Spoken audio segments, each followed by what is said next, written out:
When you're starting a business, there's a ton to figure out that can feel pretty overwhelming, with every day bringing new decisions that need answers. When you're starting off with something new, it seems like your to-do list keeps growing every day, and that list can easily begin to overrun your life. Finding the right tool that not only helps you out but simplifies everything can be such a game changer. For millions of businesses, that tool is Shopify.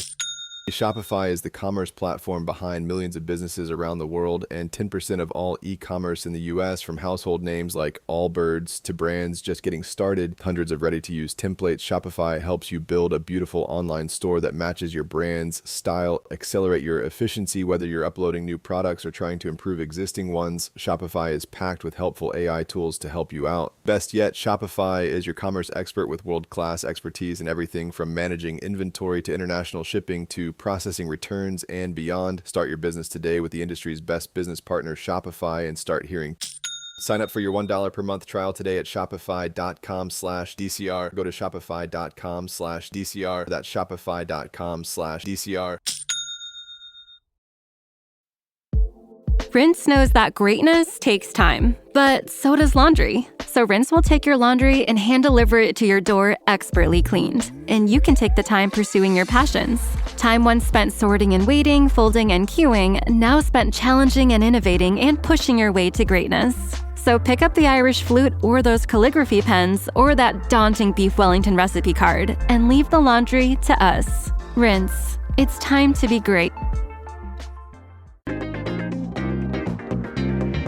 It's 8 a.m. Eastern, February the 25th, and this is your daily crypto report. South Korean police arrested 2 people in connection with the alleged theft of 22 BTC, worth about $1.5 million at current prices, from a cold wallet kept at Gangnam Police Station, according to local outlet, after coins seized years earlier were only recently discovered missing. The Bitcoin was originally seized in November 2021 during an investigation tied to the A Coin Foundation. The report says police botched chain of custody by storing the seized crypto on a cold wallet provided by the foundation itself rather than on a secure state-controlled device. The suspects, reportedly linked to the A Coin Foundation, are accused under the Information and Communications Network Act of leaking the coins, allegedly by using the wallet's mnemonic recovery phrase. The report also notes that the original detective on the 2021 case, identified only as D, a former senior superintendent, is currently in prison after being indicted on bribery tied to the foundation and sentenced to 18 months. Well, federal prosecutors in the Eastern District of North Carolina said on Wednesday that agents seized more than $61 million in USDT tied to a pig butchering crypto investment fraud network after Homeland Security investigations traced victim money through a web of wallets allegedly used to launder proceeds from victims lured online to fake trading platforms. Investigators followed the flow of funds as it was moved through multiple layers of addresses to obscure its source, identified wallets still holding substantial balances, and seized them for forfeiture. U.S. Attorney Ellis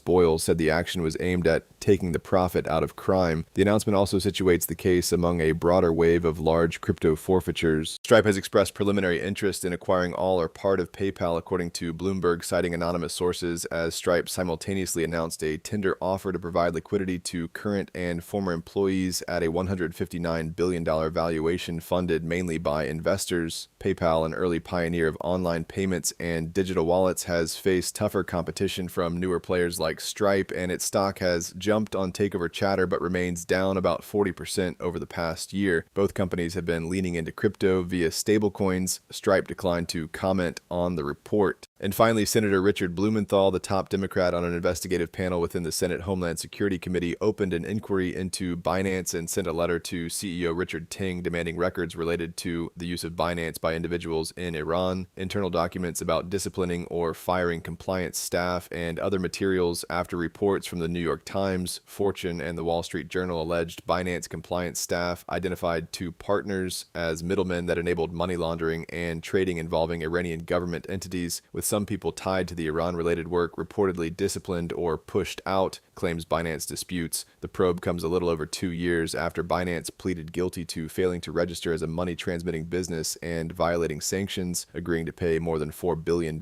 in penalties. Former CEO CZ was also charged, served 4 months in prison, and was later pardoned by President Donald Trump. And Blumenthal called Binance a repeat offender and also flagged concerns about Binance's ties to World Liberty Financial, alleging the exchange has has tried to influence the White House via lobbying and a financial partnership with WLFY, which he described as owned by President Trump's sons and Special Envoy Steve Witkoff. Binance responded that it detected and reported suspicious activity as evidence its controls are working, said some reporting is wrong, and argued it has undergone a major compliance transformation in recent years. That's all for us today. Visit us at dailycryptoreport.io and listen to us everywhere else you podcast under Daily Crypto Report.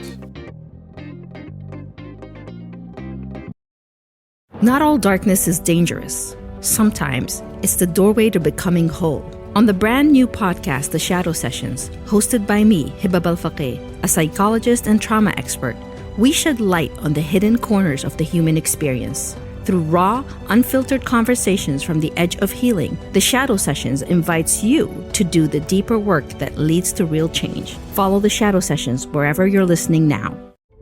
Sometimes it feels like red and blue states are just as divergent as post-World War II East and West Germany. So what can the US learn from German political history in order to create a more perfect union? Find out on the new season of The Future of Our Former Democracy, the Signal Award-winning podcast for more equitable democracy and large media. Hosted by me, Colin Cole, and Heather Villanueva. It's time to rethink democracy. So follow The Future of Our Former Democracy wherever you get your podcasts.